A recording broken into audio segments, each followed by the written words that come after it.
Good morning, Fort McMurray, Wood Buffalo, and the rest of the world. You've tuned in to the Mac City Morning Show. I am your host, Elliot Pierre, and we're going to start today's episode off the same way we start every episode off, with a moment of gratitude.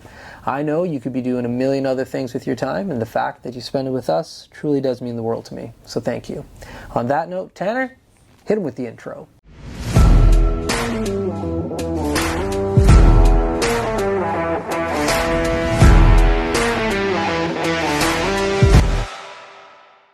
How's it going, you guys? It's Jake White, JJW, coming at you from Norrell Toyota in Fort McMurray. Just wanted to say hi and come on down, check the place out. Hi, my name's Richard. I'm the service manager here at Norrell Toyota. Hi there, I'm Adam. I'm here at Norrell Toyota. I'm a product advisor. Hi, I'm Cass. I'm the appointment coordinator. Happy to help you. Hey, it's Keith Simpson here. I'm the general manager of Norrell Toyota, soon to be Fort McMurray Toyota. Pretty excited for our new dealership. As you've seen, you met all my staff. These guys are all my family. We're here to take care of you. Come on down and be part of our family. And we are back. Big shout out to Norrell Toyota, our title sponsor for today's episode. We really do appreciate your ongoing support. As everybody at home knows, I don't introduce my guests because they can do a better job at that than myself. So sir, can you please tell everybody at home who you are and what you're about? Sure. My name is Eric Tevely. I'm the owner of Intercity Diesel, which is a company that started here in Fort McMurray. Okay, so tell me a little bit about the company. What do you guys do? So we started out as a mechanical company. Okay. I'm a heavy duty mechanic, so started out with one service truck, and now I think we've got around 40 service trucks. What? Around 80 mechanics. We were up to 330 employees last year, so we've got peaks and valleys with employees. But we morphed from being just a mechanical supply company into a tailings and fluid management company. So anything around like mining, the first line reclamation with cleanups of the ponds and stuff like that. Wild. Congratulations, man. Yeah, thank you. How long have you been in business for? 16 years now. Holy camoly. So explain the origin story for me, please, and thank you. Okay, it's kind of a long origin story. Got nothing but time. Okay, well, so I went through a divorce. So I'll back it up even a little bit further. I started as a mechanic when I was 19 years old. I started working in my first shop and fell in love with seeing the mechanics and how cool they were, like how they could fix like this big iron and work on engines. And so I got into mechanics. Right. I was running my first shop by the time I was 22 years old. Okay. And I had a wife at the time, and it wasn't going well. And so we ended up breaking up. It was a bad breakup. Mm-hmm. We had two children together. Oh, wow. And I started early. And so I lost custody of both my sons at that time. Yeah. And she was doing bad stuff. She was into drugs, and she never left like teenagehood at the time. And so when I lost my sons and seen the environment that they were living in, I felt really helpless. Yeah. I hated myself. I gave up on myself, and I ended up on the street for about a year. Okay. And I was suicidal and on every kind of drug that there was. I was trying to end myself. Yeah. And I hated myself. So my family though didn't give up on me. So I was missing for a few weeks. I was in the basement of a house. Yeah. And like a crack shack, if you will. Yeah, yeah. And I probably would have never came out of that basement. But my family had a deal with the RCMP, like they were looking for me, right? Right. And so there was an auxiliary RCMP at the time. Do you know what an auxiliary is? So he was out for a ride along. Yeah. He's not a real RCMP officer. So this guy heard the story from my family and was trying to help look for me. Yeah. This guy was a millionaire and had a similar story to mine, and that's why he was trying to particularly look for me. So they found me. It was 3 weeks that I was in the basement of this place. Probably wouldn't have come out. I was trying to end myself there, and this guy pulls me out and says to me, Eric, like, what are you doing? Like, you have family that loves you. You know, you have kids that are waiting for you. Yeah. Like, what are you doing? And I said, well, I'm trying to end myself. Like, I failed my kids. Yeah. And he said, well, I have the exact same story, Yeah. except I changed things and now I'm a millionaire and I got full custody of my kids. Right. And so that piqued my interest a little bit. I didn't really believe him. Yeah. But I gave him the benefit of the doubt. He said, meet me for a coffee tomorrow. And so this is kind of like early evening that I think that they pulled me out. I'm kind of foggy on it all. Yeah. But I decided to go and meet him the next day. Met him the next day, and he just said, look, man, like, you got to concentrate on yourself. If you want things to happen for you in life, the first thing that you got to do is fix yourself. Like, you know, when the masks drop in an airplane, if there's an emergency, you got to put yours on first, right? Yeah. And that was the first time I ever heard that was him telling me that, and I'll never forget it. And Yeah. so we went from there, and we because I didn't really fully believe him. He said, I can see you don't believe me. Let's go and look at some of my places. Yeah. And this is in Prince George at the time. Yeah. And so we went around, and he had a couple mansions in Prince George with nice cars in the garages, and could see it was legit. And so I bought in, and I started coming off the street. The first thing I did was I got a job at Moxie's. I was washing dishes. Okay. I started to hang around my parents a bit more. My parents moved to Prince George just to be close to me. Yeah. Family, obviously, man. Yeah, huge support. Yeah, I definitely couldn't have done it without. So the next part of the story is I was working in my dad's garage, and I think we were doing an oil change on his car or something simple, you know, and he's just spending time with me trying to help me out. And he said to me in his garage, exact words, Eric, I'll do anything to help you get back on your feet. And my back was to him. I turned around and I said, if you buy me a service truck, I'll make us both millionaires. Yeah. And he said, get in the car, let's go. No. Like it's exactly how it happened. And so my dad, like my parents weren't rich by any stretch of the imagination, but my dad had a Visa with 40K on it, somewhere around 40K. Okay. So we get into his car, and I'm like, is this fucking happening, Dad? And we drive down to the Dodge dealership, and he couldn't afford to buy a service truck, but he bought a cab and chassis. So he bought just the cab with no box on it, with like the start of a service truck, and he paid for it. It was the last of his money. He didn't have anything else. So I went and made a deal to work at a steel shop where they're manufacturing service bodies. Yeah. And I'd work during the day, and then I'd build a service body at night. And after a few months, we had a service truck. Okay. And I went to work. And so that's... And this is in Prince George? This is in Prince George. Okay.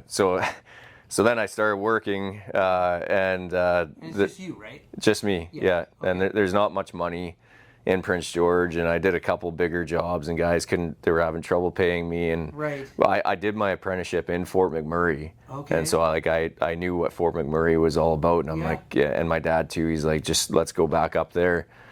And so I came up here, and the first job that I had, I couldn't really, it's not that I couldn't find work, but I was looking for something steady. And while I was looking for something steady, they were twinning the highway at the time. Yeah. And so I worked in the middle of the night, every night, for cash under the table on the gravel trucks that were helping twin the highway. Right. And so I did that for a few months before I got my first real contract here, and then I got my second real contract and just started building, and so that's the origin story. What are you up to now? Well, we're 180 to today. That's wild. And so these are all like different forms of trucks. No. So I diversified the company. Okay. So in I probably around 2014, I started to realize I was plateauing, like just as a mechanical service company. Yeah. I was plateauing at about $5 million in revenue on like per year, right? Yeah. And like the big players like Suncor or you know any of the bigger companies, they're not going to give you a chance at a bigger contract if you're only doing $4 or $5 million in revenue a year, right? right. So I was like, man, I gotta think outside the box. I was partnered with Calmont at the time. Yeah. And I was their rental hub for here. Yeah. And so I started going after vehicle rental contracts, and I got one. I got the Syncrude vehicle rental contract, which was, you know, at the time it was anywhere from $5 to $10 million a year in vehicle rentals. That's right. So I landed that, and at the same time I was diversifying. We were working around tailings a lot at the time, and so I became the distributor for a product called Global Pump out of the States. Yeah. Which landed us another, you know, $5 million in kind of revenue. So in 2016, when oil prices kind of tanked a little bit, we had a bit of a problem in 2016. Of course. We tripled our revenue, and then at the same time, though, as tripling our revenue, we went through a bit of a tough time there because the fires were in 2016 as well, right? So we took possession of an $8.5 million building out at Rickards Landing. January 1st, 2016. And then I took possession of $1 million house that my new wife and kids we were moving into, and sorry. No, this is awesome. Keep going. Well, to go back though, just for a second, because I gotta give some props to my wife here. Yeah, dude. She was there at the same time. She was in Prince George. And she really helped me here as well. Come out of out of all that shit, and did nothing but support me. So shout out to your wife. Yeah. So here we're in 2016 now. You know, we've done well as a business. I've got a full management team, you know, now in place. We're probably 50, 60 employees, you know, with the tripling of our business. That's right. Doing well, and took possession of our $1 million home, the $8.5 million building that we're going into. Things are good, right? Business is good, big things on the horizon, and then the fires happen. And again, my parents, both my mom and my dad, and my sister Laura at the time, they all came in to help because we had to lay off all the management. I had to go back on the tools. We had no revenue for four months. And all these like massive bills. We didn't have disruption insurance, anything like that, right? So we had a real tough time, but we still managed to maintain that triple revenue, and then continued to really take off and grow from there. So that's incredible. I think that's what some individuals, like when you're not a business owner yourself, you hear about these numbers and they sound huge, and you're like, how could you ever not do well when you're generating that kind of revenue? But when you're generating that kind of revenue, you're paying that type of bills. Your overhead is it's matching. You don't have unlimited money that just like materializes. No. And the hard times is where, you know, a lot of people will throw in the towel. And in all honesty, like I'm no superhero. I was like, should we shut the business down? You know, like this is not good. We couldn't afford to eat. Like I couldn't take a paycheck. And we've got kids and you know, mortgage and all this stuff. That's right. And so it was tough. We came here living in a camper. Because we had nothing. You know, from Prince George to here, we lived in a camper, and then built the company, and then again in 2016, here we are, we're living in a camper again. And making it work. And there's more like down the road there, and we're going through a tough time right now. In all honesty, like the economy hasn't been great for everything for us. We've because of all of our growth, so we've from there, you know, we've grown every single year, and we kind of overstepped our growth a little bit. Like, so I'm a mechanic. I'm not an MBA. I don't have a degree. I didn't even graduate from high school. And so as far as structuring the business, I've made mistakes along the way. But I've surrounded myself with good people that are honest and hardworking. And so it's really helped. But last year, we had a really big year. We had a record year in growth. Yeah. But we weren't set up for it, and so we fell down a bit again last year. Right. But because of like all of that perseverance and dedication that we've been through, like from the started with nothing. Yeah. You know, we're able to hold it together. Yeah. And strengthen like from the tough times, right? And Very so, cool. yeah. Great story. Yeah, thanks. On that note, we're going to send it to another entrepreneur, Carrie from Patchouli Rose. Take it away. Hi, it's Carrie with Patchouli Rose Herbal Apothecary. I know our summer is coming quickly to an end. And during the summer, we always think of applying our sunscreen, but sunscreen is a product that we should be using every day of the year to protect our skin against harmful UVA and UVB rays, also against premature aging. I have a product called Dandelion Harvest, which is moisturizing, anti-inflammatory, and is great for anti-aging. You can use this every day of the year, and it's very moisturizing. If you want to check this product and any of my other products out, please go to patchoulirose.com. And we're back. So, that's it. That's an amazing story of just perseverance. So, where do you think you get that from? I don't know a good answer to that right off the start. I mean, so I've been involved with a lot of sports. Yeah. And I think that really helps, like for youth to be involved with sports, where it's like it kind of teaches you a foundation of you know, nothing's easy. Like you're not going to succeed in sports. Yes. And if people are just giving you a ribbon every time saying you've done great, right? Like I had one of my mentors say to me the other day, we have a comfort crisis in the world right now, and it's true, we do. You know, everybody's like, yeah, you're good. Like, no, you're not. You're failing, you're falling down, and you're not doing what it takes to actually do well, right? So I'd like to keep pushing myself too. Yeah.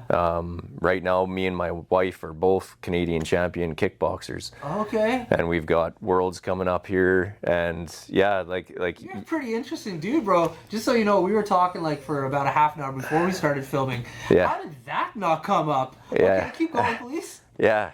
Well, so I played hockey and fought my whole life, and Right.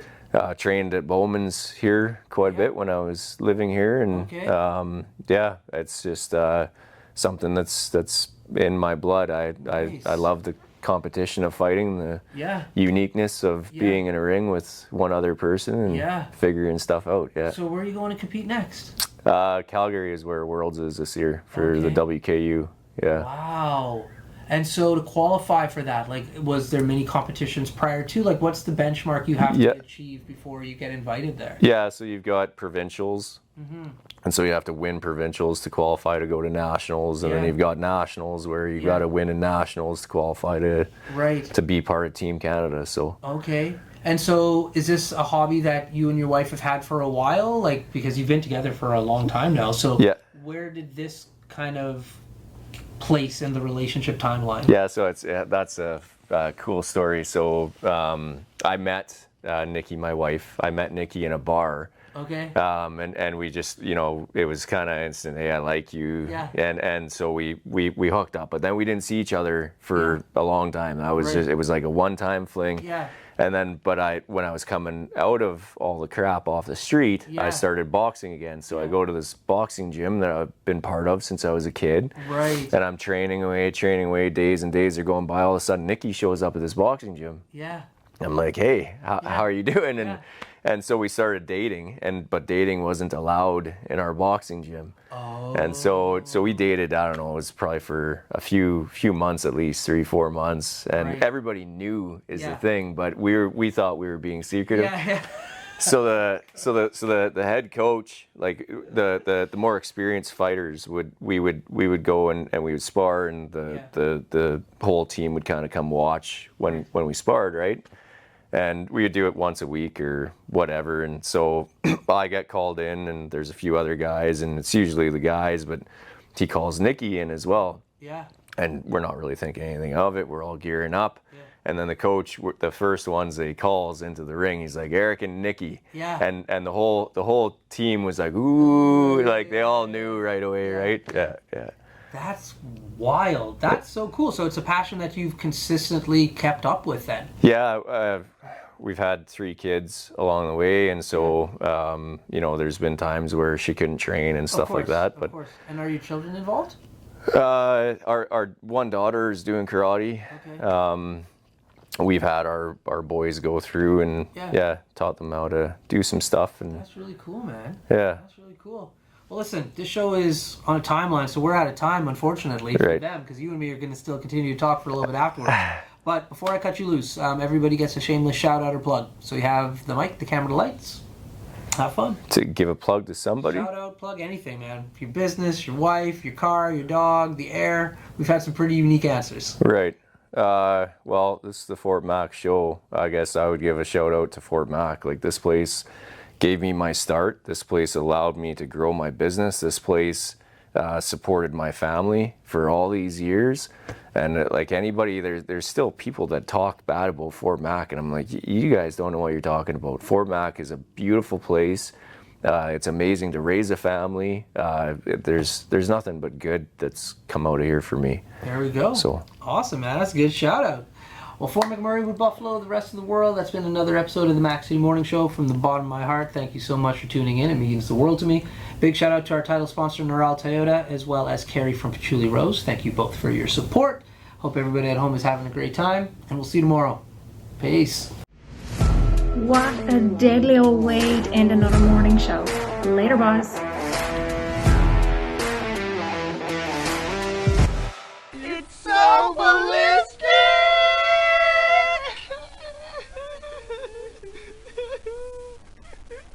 Talk about quenching your ugly thirst.